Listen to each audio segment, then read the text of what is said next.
নার্সিসিস্টরা যখন কোনো ভিকটিমকে আসলে পটায় সহজ বাংলায়, তখন সাধারণত আমার কাছে মানে কিছু জিনিস কমন লেগেছে, আমি এটা নিয়ে যতটুকু স্টাডি করেছি, যে তারা তাদের একটা ব্যাড স্টোরি বলে, তাদের জীবনে ঘটে যাওয়া, আমি জানি না তোমার সাথে মিলবে কিনা এটা, তাদের জীবনে ঘটে যাওয়া একটা ব্যাড স্টোরি বলে, না এবং শুধু ব্যাড স্টোরি না, সে খুবই বাজেভাবে প্রতারিত হয়েছে, সে খুব কষ্ট পেয়েছে এটার জন্য, তার আসলে কোনো বন্ধু নাই, তার এই বিষয়গুলো কখনো কারোর সাথে শেয়ার করে নেই, you are the first one যাকে আমি এই বিষয়গুলো শেয়ার করতেছি, এবং তাকে বন্ধু হিসেবে হাত বাড়ানোর জন্য চায়।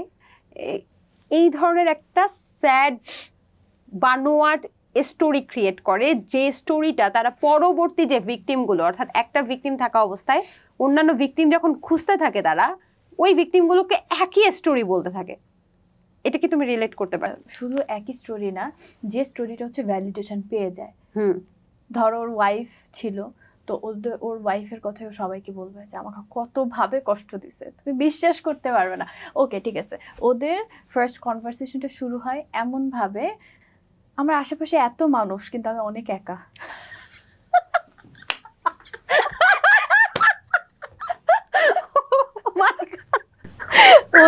ওদের কনভারসেশনটা শুরু হয় এমন ভাবে, আমার আশেপাশে এত মানুষ কিন্তু আমি খুব একা।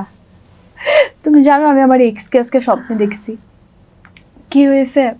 কেন কি হয়েছে? ওর সাথে তোমার কেন ছাড়াছাড়ি হয়েছে? ও আমার সাথে চিট করছে, কিন্তু আমি পারতেছি না ভুলতে, আমি পারতেছি না মেন্টালি বের হয়ে আসতে। ওদের কনভারসেশনে শুরুই হয় এভাবে, জানিস? একদমই। এবং নিজেকে নিঃস্ব, একা, লোনলি হিসেবে তার ভিকটিমের কাছে যাকে টার্গেট করবে হবে। হ্যাঁ, তোমাকে এমন একটা ফিলিং দিবে, সাইকোলজিস্ট তুমি বা সাইকোলজিস্ট, না তোমাকে এমন একটা ফিলিং দিবে তুমি ওর অনলি পিলার, যেটাকে ও ধরে বাঁচতে পারবে। ও একটা সমুদ্রে আছে, তুমি একমাত্র লাইফ জ্যাকেট। এভাবে ওদের মানে কনভারসেশনটা শুরু হয়। আর স্বভাবতই তুমি জানো মানুষ কি জানো, মানুষ কেমন, মানুষ রেস্কিউ করতে চায়।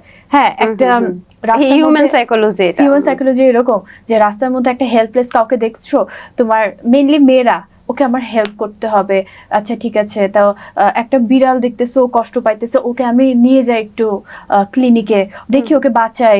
মানে হেল্পলেস মানুষ, পশু, যে কোনো কিছুকে হচ্ছে লোকে মেয়েরা বা হচ্ছে মোস্ট হিউম্যান বিং হচ্ছে হেল্প করতে চায়, রেস্কিউ করতে চায়। আমার মনে হয় সাধারণ মানুষ যারা, তারা কখনোই দেখবা যে যারা আসলে সত্যি সত্যি জেন্টলম্যান, তারা কখনোই তাদের পার্টনার বা এক্স পার্টনারের সম্পর্কে নোংরা কথা বলবে না। এটা অনেক পরে আসে নোংরা কথা। ওরা কি বুঝায় জানো, আমার সাথে পাস্টে এমন কিছু হয়েছে, আমি এখন একটা সাগরে, আর তুমি একমাত্র লাইফ জ্যাকেট, তুমি কি আমাকে বাঁচাবে?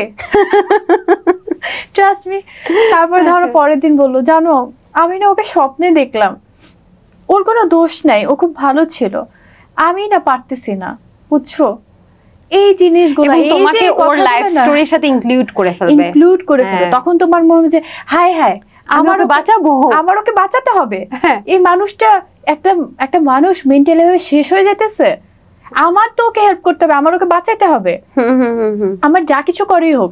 আমি তোমাকে একটা কথা বলি, তুমি আজকে একজনকে জোর করে বাধ্য করতে পারবা না, অথবা পিস্তল বা ছুরি দেখা বাধ্য করতে পারবা না তোমাকে 1 লাখ টাকা দিতে।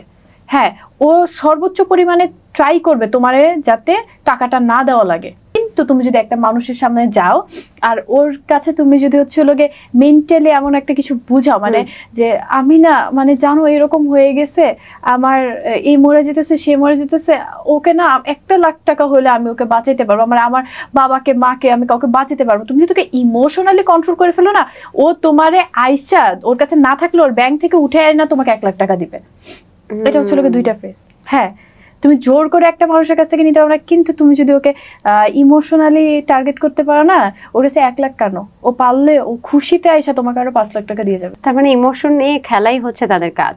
হ্যাঁ, তো এই জিনিস, এবং যেসব লোকরা, যেসব মানুষরা আসলে নিজের একটা স্যাড স্টোরি বানিয়ে একই স্টোরি সবাইকে শোনাইতে থাকে, বানিয়ে হইতে পারে এমন একটা সিমিলার কিছু একটা ওর সাথে হয়েছে, ও একদম বানায় না, কারণ পরে যদি ওরা ধরা খায় তো একদম বানায় না, সিমিলার একটা কিছু, ওইটাকেই ওরা দেখা গেছে যে হয়তো বা ওর পার্টনার ওকে ছেড়ে চলে গেছে, ও বললো যে না চিট করে না, ও ছেড়ে চলে গেছে, তারপরেও এমন ভাবে বলবে জানো ছেড়ে চলে যাওয়ার পরে না কোনো রাত আমি ঘুমাতে পারিনি।